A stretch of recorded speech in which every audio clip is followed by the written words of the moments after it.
This is my mountain bike that I ride all the time. I ride it every day.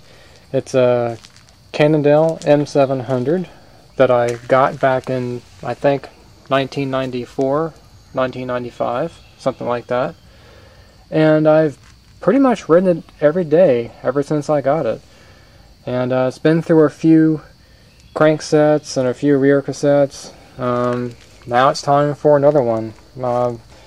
The drivetrain you see here has about maybe 2,000 miles on it. Got it around 2 years ago. It's already worn out. But the main problem I've got here, it happened last weekend. I had a blowout. As you can see here, a rather violent blowout. It's about 20 miles away from home, and within about 5 miles from home, the rear tube blew. And even wrapped itself around the axle back there as well, too. So it's a pretty violent blowout that I had here, and had to ride the bike home with a flat tire, which is pretty hard to do. That bike shop's been running them cheap tubes on me again.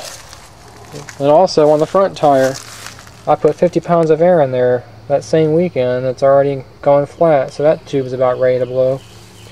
But the problem with the drivetrain is it's got so many miles on it, I've ridden it so much, that the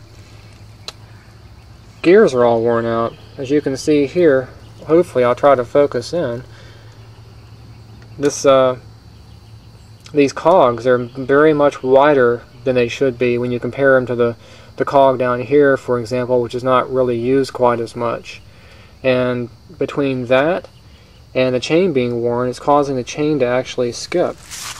The rollers in the chain, these chrome rollers, are so worn there's a lot more space in between the links, basically causing the chain to jump. And you can see that a lot more clearly here on the large gear. You can see how high up that chain is riding. That you shouldn't see any light through there at all, because there's so much space now between the chain links. And so as you apply force on the pedals just to get going, it actually skips. So what I'm going to have to do is take off this rear cassette and replace it. It's a 7-speed Hyperglide Shimano rear cassette. I'll have to replace the chain. And at the same time I do that, on the rear derailleur, I'm going to have to replace these idler gears as well too. You can see how wide these teeth are. And these are plastic gears too, so they tend to wear out kind of fast, but they're not under quite as much force. I guess that's why they made them out of plastic, but it just makes the shifting a little bit more difficult because all the tolerances are incorrect now. So I'm going to try to demonstrate what happens when you start out with this thing and why it's so annoying and why I've got to repair it.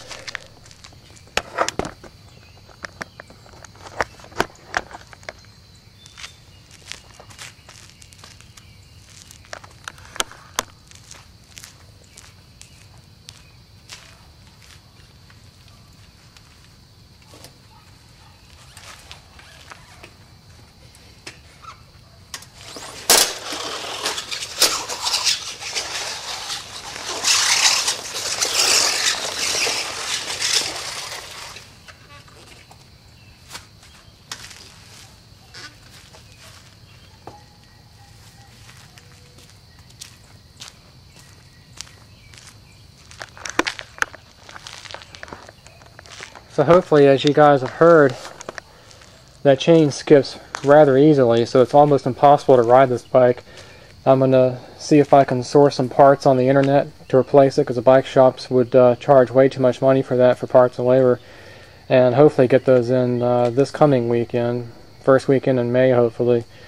And I'm going to try to document how I repair that.